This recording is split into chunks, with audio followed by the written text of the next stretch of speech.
Salam Jatro dan Salam Malaysia Madani. Excellencies, distinguished delegates, ladies and gentlemen. Yang berhormat Datuk Sri Sundaraju, anak lelaki Sumu, Penang Housing and Environment State Expo. Yang berbahagia Datuk Wira M. Nur Azman bin Taib, Secretary General of KPKT. Yang berbahagia Datuk Engineer Rajendran, anak lelaki P. Anthony, Mayor of Penang Island City Council and our host city. Yang berbahagia Datuk Sri Paduka, Dr. Maimunah Muhammad Sharif, Advisor on Sustainable Urbanisation to Government of Malaysia, and now the Mayor of Kuala Lumpur. Yep. Distinguished guests, ladies and gentlemen, medias, welcome to the 6th session of the Malaysia Urban Forum 2024. We are delighted to gather here in the beautiful Georgetown of Penang, a city that exemplifies the perfect blend of heritage, history, and urbanization. Today, we come together with brilliant minds, including local authorities, industry players, academia, civil society, and local communities to exchange ideas on shaping the future of our cities in line with the aspiration of Malaysia Madani and the United Nations Sustainable Development Goals. Ladies and gentlemen, this forum, Team My City, My Home, resonates deeply with me as a main purpose for all our effort in planning and implementing policies is to improve the quality of life for all. What I call our humanity goals. As our urban population has surpassed 75% and is projected to reach 85% by 2050.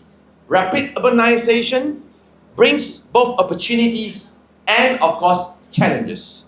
On one hand, urbanization facilitates easier access to essential services like healthcare and quality education. On the other, it presents significant issues such as overcrowding and housing affordability, particularly for the young generation.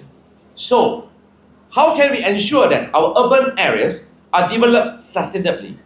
While 15 minutes is definitely not enough to cover all the initiatives under the Ministry of Housing and Local Government, I would like to take this opportunity to highlight a few key efforts aimed at promoting sustainable urbanization.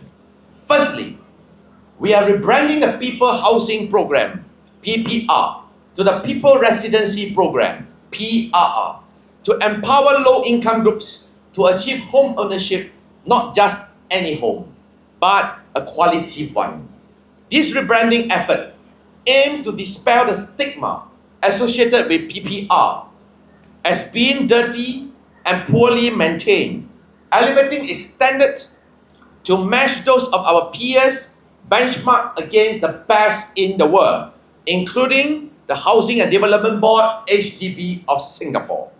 Additionally, we have the Prima Housing Programme, designed specifically for middle-income Malaysians, with household income ranging from 2,500 ringgit to 15,000 monthly, which provide affordable housing with world-class facilities, such as what we have seen this morning at Ideal Residencies in Penang. Secondly, we are dedicated to providing My Kiosks, stores, building well-organized, safe, comfortable business spaces for the B40 groups equipped with renewable energies, which is solar power. As the saying goes, teach a man to fish, and you feed him for a lifetime. This My Kiosk initiative enables individuals in the B40 groups to start their businesses with the first 6 months of rent-free period, followed by a monthly rental as low as 150 ringgit per month, helping them to improve their livelihood. As a matter of fact, since we have launched My Kiosk last year, we have received positive feedbacks where some of the business owners, which used to be illegal traders, are now managed to earn more than 30,000 in revenue per month selling snacks. Through this effort, we hope to elevate the challenges faced by the urban poor. I take this opportunity to announce that we are going to launch My Kiosk 2.0 this month on the 22nd of October in Kuala Lumpur. Ladies and gentlemen, in fast-growing cities, an increasing population often leads to more garbage and of course rubbish. Every day, Malaysia generates over 39,000 tons of solid waste, equivalent to about 1.2 kilo per person. To combat this challenge, our ministry has launched the Circular Economy Blueprint in Solid Waste Management, which encompasses 5 pillars, 20 initiatives, and 61 action plans. One of the efforts that we are putting in place is to reduce single-use plastics in landfill.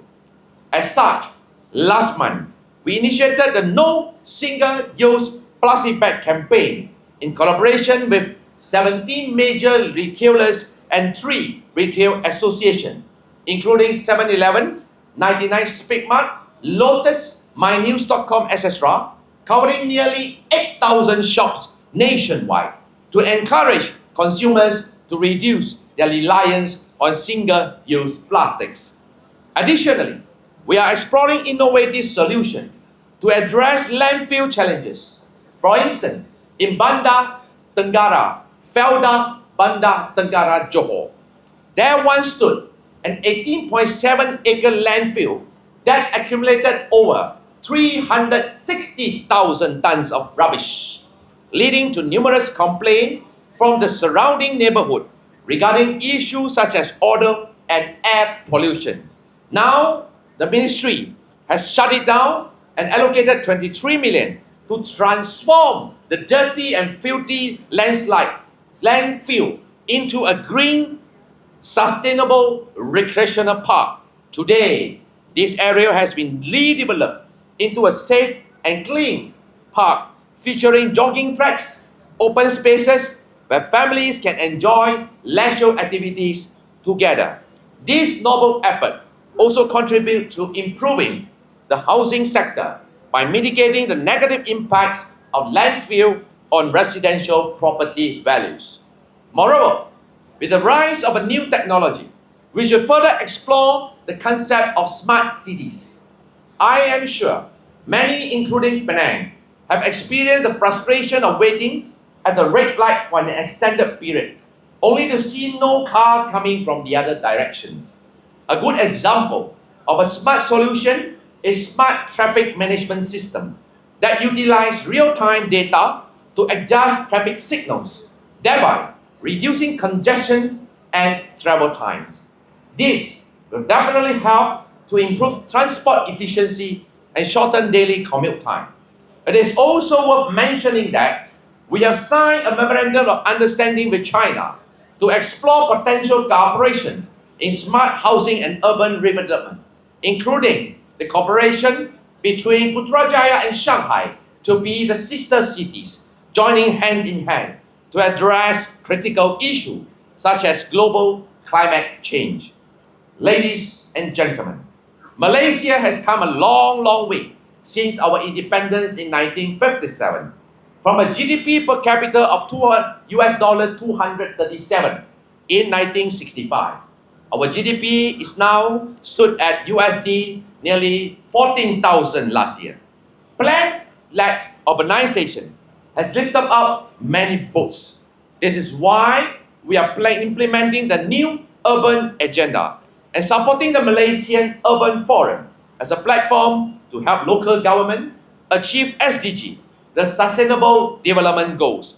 I'm proud to share that Malaysia is now offering ourselves and running for UN Habitat Assembly Presidents for the 26 to 2029 term. We have received support from ASEAN, China, Russia, and the Turkish states, our partners in the Habitat Agenda.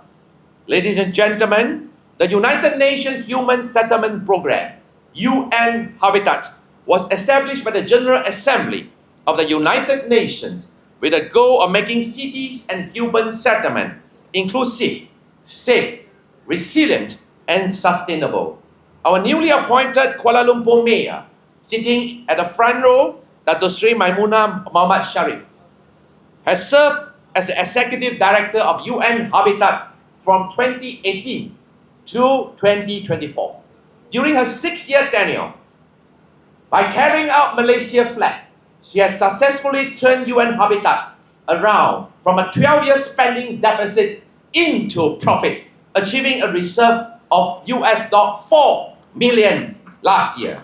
Under her leadership, UN Habitat's operational footprint expanded from $150 million in 2018 to $1.1 billion in 2024. It is now active in 1,600 cities in 93 countries. Congratulations to UN Habitat and of course Dato Sri Maimuna. Ladies and gentlemen, let us continue to be inspired by all this exemplary example. Sustainable urbanization is not just about plans or projects, but making things better for our fellow human beings. If we put ourselves in the shoes of the most vulnerable among us, like what they did this morning, I am confident that we will be able to ensure our cities are inclusive, sustainable, and of course, resilient. As we prepare to assume the China Chairmanship in 2025, it is vital for all Malaysians to unite as one in driving forward sustainable initiative and setting a good but powerful example for ASEAN region.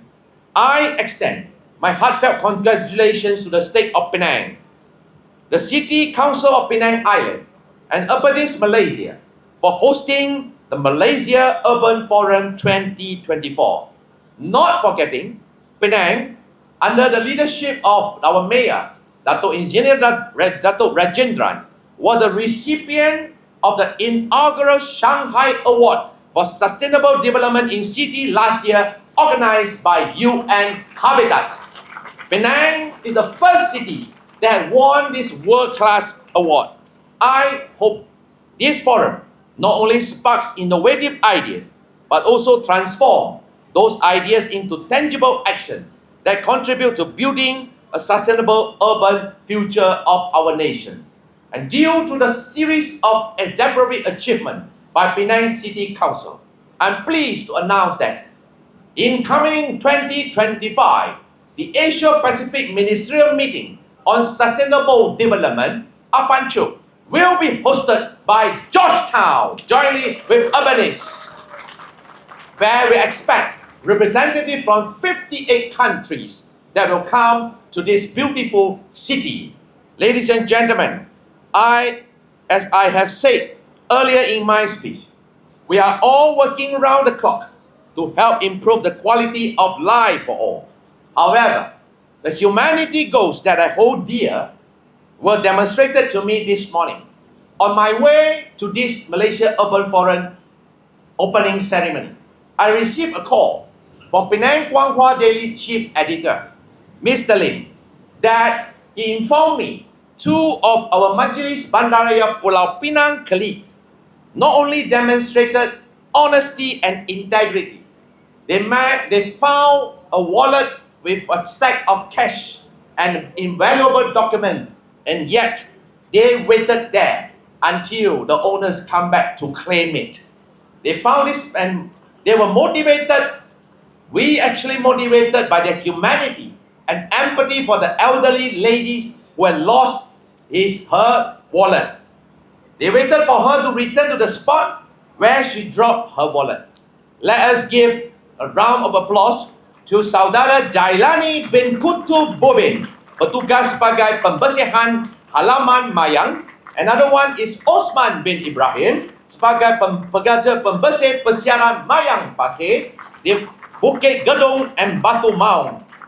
Ladies and gentlemen, honesty must be rewarded. And as such, before I declare open of this Malaysia Urban Forum, I would like to invite Jailani and Osman to come forward on the stage. And I personally would like to offer them a big ampao, okay, as their reward for their honesty. Bagi saya, kebersihan bukan saja keimanan, tapi kejujuran adalah satu kewajipan. Dan kedua-dua pekerja kita telah menunjukkan teladan yang amat baik sekali. Dan saya harap seluruh pekerja 156 PPT wajib belajar daripada Jailani dan Osman. Sekian, dengan perasaan penuh tawaduk dan rendah hati, saya merasmikan Malaysia Urban Forum 2024. Sekian, terima kasih. Thank you, ladies and gentlemen.